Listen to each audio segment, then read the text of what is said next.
Olá pessoal, beleza? Aqui é o Leandro, mais uma dica aí, somente quem tem Astra, Zafira, Vectra aí. Quem tá com problema na suspensão, que na hora que você passa no buraco ou uma saliência faz tuque, tuque, tuque. É isso aqui, ó, essa peça chama bieleta. Um desses terminais aqui geralmente está com folga. Eu vou mostrar, essa aqui já é uma peça nova, original, né? No valor de R$35, paguei aqui. Olha aqui, ó.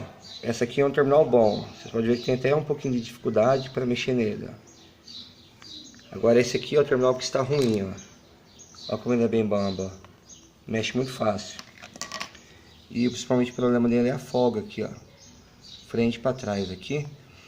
Parece pouco aqui, mas ele faz um barulho enorme quando você está andando com o carro passando no buraco.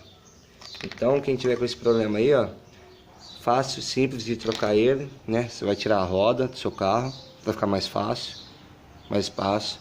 Vai precisar de uma L5, um Allen, né? Um Allen 5 e uma ferramenta 19. Com essas duas ferramentas aqui você já consegue fazer substituição. Aqui na hora que você remover ela aqui, essa barra estabilizadora aqui vai subir um pouco.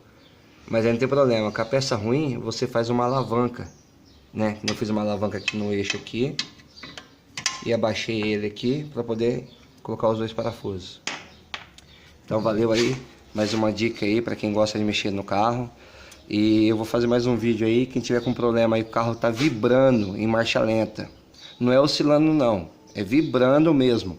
Você percebe que o carro fica vibrando no volante, no pedal. Eu vou dar a dica aí no próximo vídeo, né? Qual peça que você tem que trocar.